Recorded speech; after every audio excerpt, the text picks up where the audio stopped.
What's up, fight fans? Welcome back to Sportskeeda MMA News. Adesanya doesn't think Volkanovski has to prove anything by fighting Holloway a third time. Pimblett's boxing coach shows no remorse for his fighter. Israel Adesanya calls out Sean Strickland for hurting his teammates. Izzy once again wins over the anime fans. According to O'Malley, Jon Jones had an excuse in his back pocket for every fight. What does O'Malley mean by this? Find out on today's edition of Sportskeeda MMA News. Israel Adesanya says that a third fight between Volkanovski and Holloway isn't necessary. While it's largely believed that the judges got it right the first time around when the two met, many believe that Holloway should have gotten the nod in their rematch. Both Holloway and Volkanovski have looked phenomenal in their recent bouts, and here we are, days away from the trilogy. Not everyone is on board with it, however. Adesanya, who's a teammate of the champion, let it be known that despite popular belief, he thinks Volk clearly won both fights. When sitting down with his teammate for a video posted on his YouTube channel, he said, I didn't think this fight needed to happen. Honestly, for me, the first time I was there live, 5-0, you whooped the second fight, it was closer. I can't remember which rounds or which, but I had you winning. Volkanovski is not just willing to take on the Hawaiian once again, but he believes this third win will put him in a great spot. He's taken out some of the top guys. He's still number one, all that type of stuff. So it's still a big fight. What puts me in a better position? Which fight right now? Say if I fought in 2 weeks and I threw out 3-4 names, what puts me in a better position after that? I'm beating them all. That's how I look at it, right? I'm beating them all. Max puts me in a better position, I believe, for legacy and where I'm at and what I need right now. Who do you think Volkanovski should fight if he wins, and why is it Charles Oliveira? The Scouser has been under the media's microscope as of late, not for any out-of-the-cage shenanigans or controversial quotes, but rather for his diet. Following a victory at the UFC's last visit to London, Pimblett has seemingly gained a few extra pounds. Now that a new opponent, Jordan Levitt, is on the horizon just 3 weeks away, the baddie is getting back into fight shape, or at least trying to.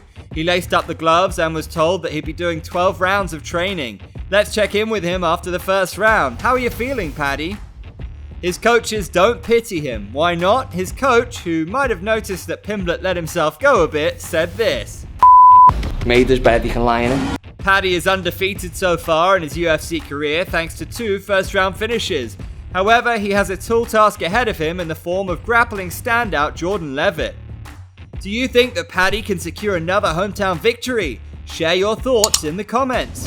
Hey, it's been a while since Sean Strickland has said anything controversial. He either turned over a new leaf or he got banned from Twitter. Spoiler alert, he got banned from Twitter. Sean Strickland fights this weekend at UFC 276 against striking phenom Alex Pereira.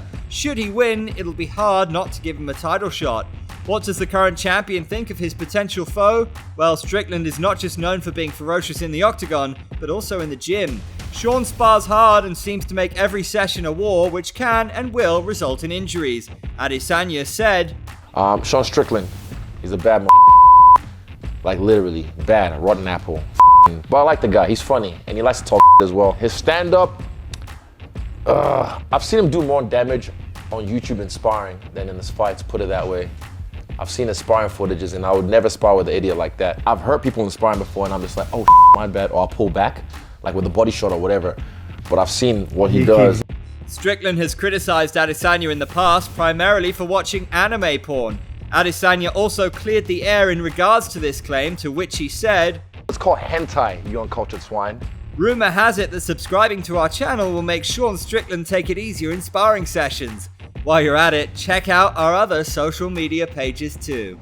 What a time to segue into anime. Don't worry, Strickland, it's not the dirty stuff you were talking about. Rather, we'll be discussing the fan favorite show Naruto. We've all seen Adesanya's legendary homage to Gaara, which he said was one of the characters that got him into anime in general. But he's not one-dimensional with his character references. Stylebender took to Twitter to show off his quick reflexes and once again paid tribute to a Naruto character. He captioned his video with, "Call me Minato Namikaze." We'll stray from the spoilers, but Minato is pretty rad. Look into it. Adesanya's anime references don't stop with Minato and Gaara. He's written names in the Death Note, he frequents the Ninja Run, and he's got Toph along with the Moon and Earth spirits from Avatar tattooed on him. Have any anime recommendations for us? His record might not say it, but Jon Jones is as good as undefeated. unless you're of the belief that Gustafsson won, or Reyes won, or Thiago won. Though he's never really lost, Jon Jones was always mentally preparing himself to not come out on top. At least that's what Sean O'Malley believes. The UFC bantamweight discussed this on the Timbo Sugar Show. Jon Jones said he used to get blacked out a week before every fight just so he had like an excuse to say, well, and he still never lost, but he used to get blacked out before every fight a week before just to say, that wasn't me at 100%. This isn't breaking news straight from O'Malley, but rather a secret that Jones let out when he was a guest on the Joe Rogan Experience. Jon opened up on his fear of losing. I literally would, 1 week before every fight, I would go out and I would get blacked out wasted. And my logic was, if this guy were to beat me somehow, I can look myself in the mirror and say that, well, I lost because I got hammered the week before the fight. Though the excuse was always at the ready, it was never needed, at least this far into his career anyway. Jon Jones is expected to fight at heavyweight next, where it seems like he could be on a collision course with either Francis Ngannou or Stipe Miocic. Not that Jones is expected to lose these fights, but if he does, they're some of the best, and there will be no excuses needed. Who do you think Jones should fight next? That about does it for Sportskeeda MMA News. Don't forget to subscribe if you haven't already and follow us on our social media platforms. We're on Facebook, Instagram, Twitter, and Snapchat. Until next time. Conor hasn't won a fight in 6 years. Give that man a title shot. At this point, Jake Paul versus Conor McGregor makes sense. 2022. Joanna is number 1 in the GOATS category. If you like this video, please like, comment, and share. Your comments could be featured in the next Sportskeeda MMA News video. We always deliver daily content, so make sure you subscribe and hit that bell so you don't miss anything going on in the MMA world. For updates, quotes, and exclusive interviews from all your favorite fighters, follow Sportskeeda MMA on Twitter and Instagram. Thanks for tuning in.